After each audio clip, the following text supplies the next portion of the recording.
Money Arata. Do you know why the rich get richer and the poor get poorer? Today, you are being forced to invest. The rich invest and therefore they make even more money. And the poor who only work to receive their basic salary, they don't make investments and they end up suffering from inflation and become poorer and poorer. We already explained all of this in detail in the episode number 28 of the Money Arata series. But how does that happen? One of the explanations is in the Cantillon Effect. The Cantillon Effect explains the change in prices according to the change in the money supply.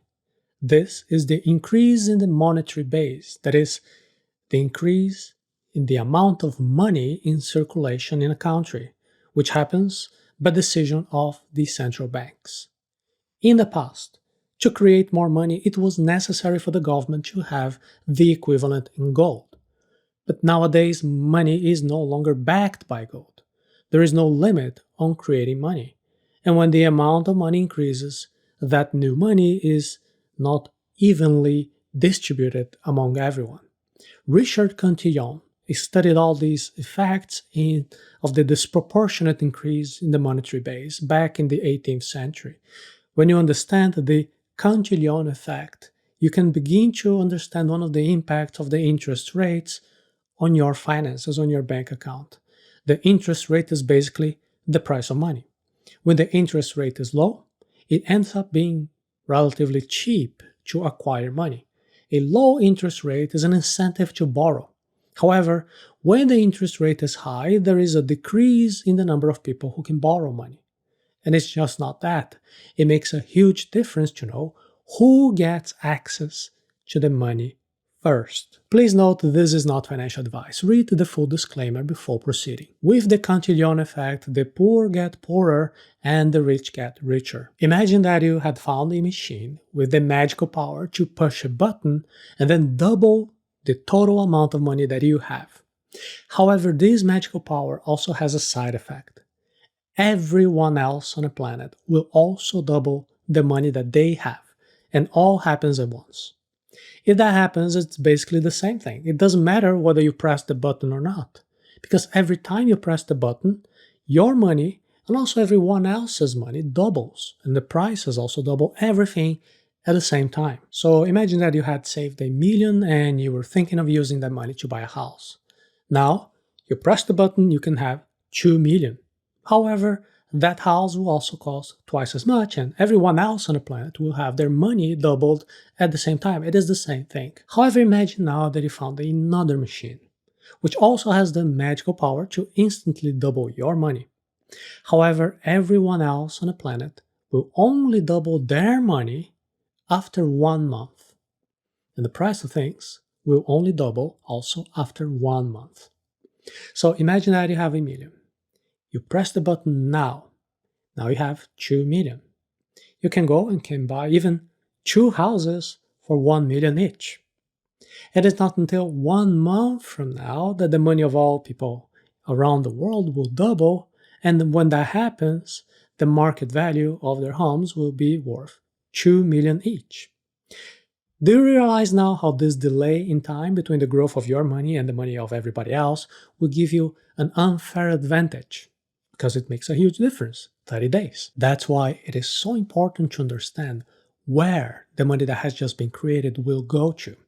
When the monetary base increases, you must ask, who are the first people to receive the newly created money? There is a theory that says that this question doesn't actually matter, and they say that money is neutral, the neutrality of money. They say that in this theory that when new money is issued, things would adjust. When workers realize that the total amount of money in the economy has increased, and therefore purchasing power has been diluted, they will simply ask for a raise and there would be a tendency towards equilibrium. Now, think for a moment. Do you think that this makes sense?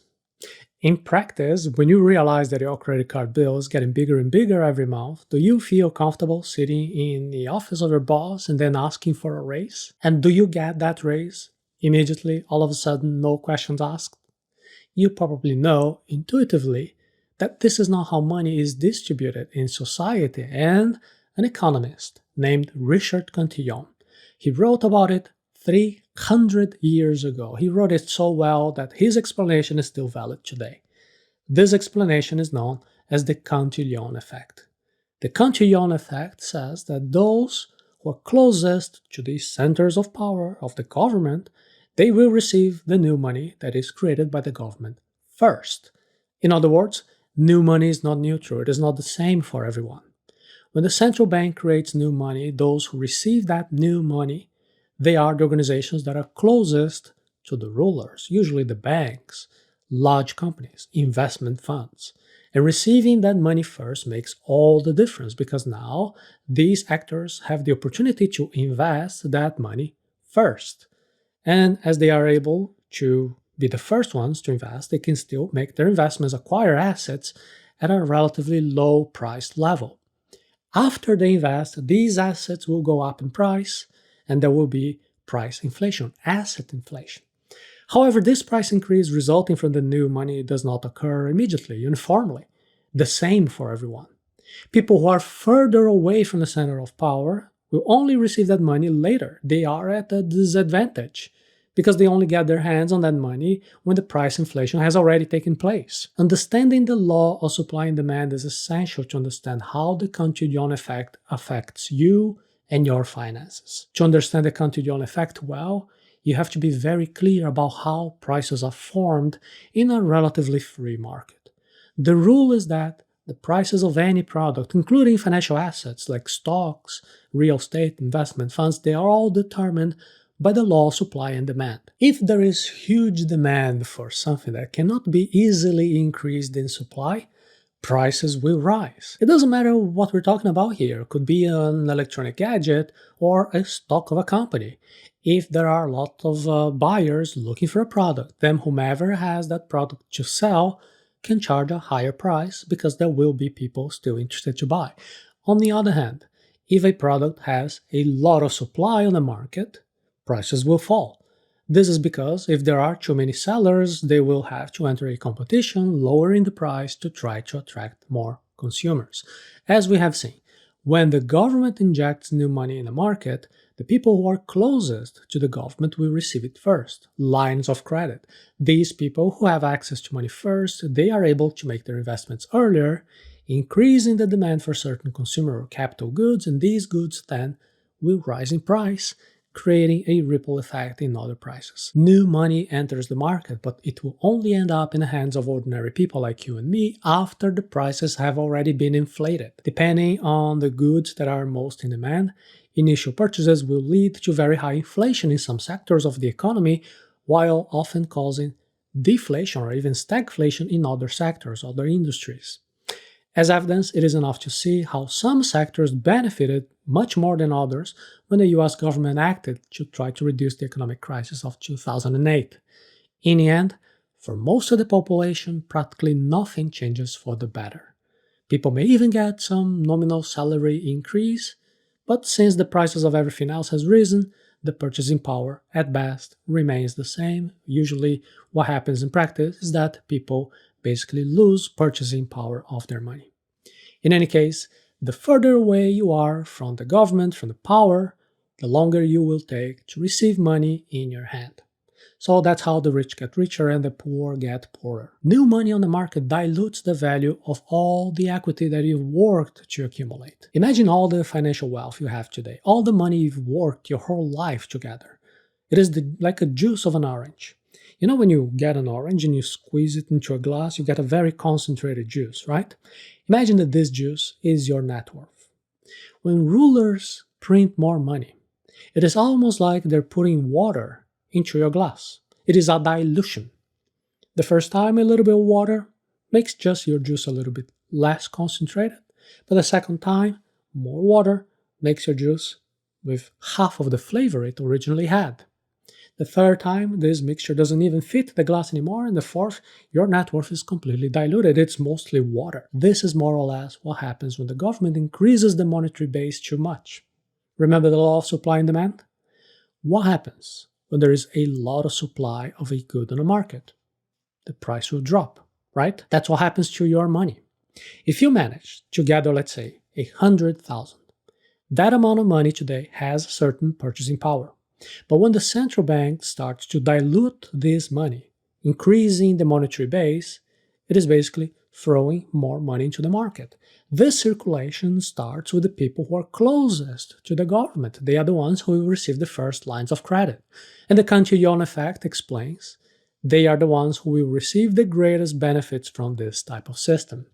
There is even a nickname of Cantillionaire for those who are the beneficiaries of the system. After these super rich people or companies, groups, they all make their investments, the new money starts to spread, to circulate through the rest of the market. But as money is now is in increased supply, it loses value. Nominally, you can say you still have 100,000, but that currency has lost value.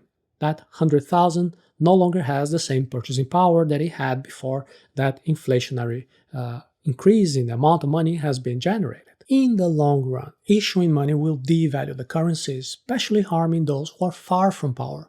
The poorest people are getting poorer, and the rich are getting richer. This dilution, in practice, is like a confiscation.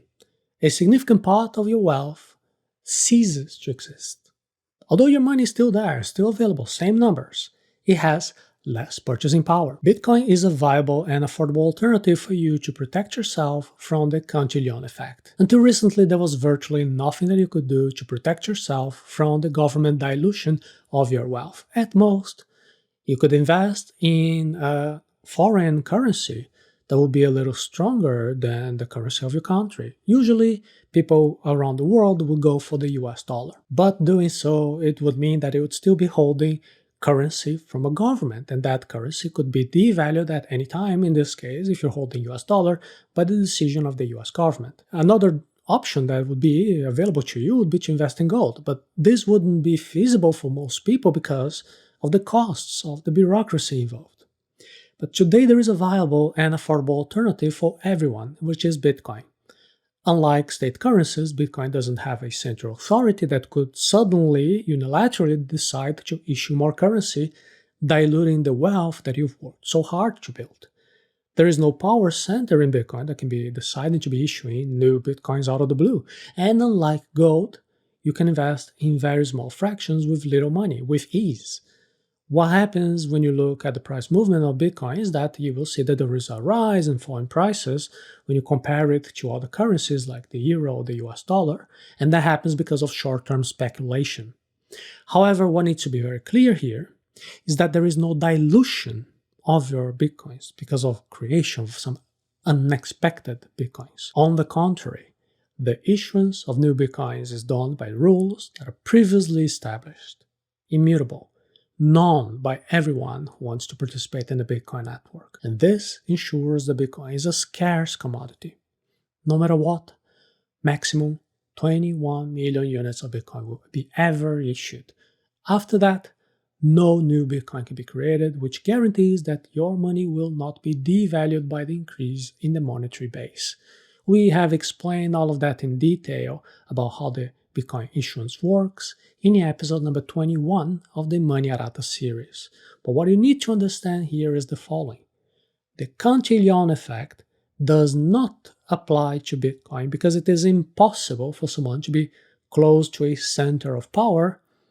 After all, there is no center in a decentralized network. If the Cantillon effect generates inequality in our economy that is driven by state currencies, equality prevails in the Bitcoin network. It doesn't matter if you are the biggest company in the world or if you just have a small fraction of Bitcoin. Your access to new Bitcoins is equal, is predictable, is programmed. So if you want to protect at least part of your money against the inequalities that are generated by the Cantillon effect, you can consider learning a little bit more about Bitcoin to invest on it as soon as possible because it is a superior form of money. The Cantillon effect explains the inequalities that arise when the government puts new money into the market. Whenever that happens, those who are closest to the center of power will get the money first. They get the upper hand. They are increasing their wealth. Meanwhile, the general population, which is far from the center of power, will only receive the money when the inflation has already occurred. making it even worse. If you don't want to have your wealth diluted by the Cantillon effect, the alternative is to put at least part of your net worth in money that doesn't have a power center deciding when and how to be issuing new currency. That money exists, and it's accessible to you right now. It is Bitcoin. But before investing in Bitcoin, you need to know what you're doing. That's why I invite you now to take a look at our Diamond Hands training, which will teach you everything you need to know to get started investing in Bitcoin in a safe way. To learn more about this, you can go to the address arata.se/diamondhands.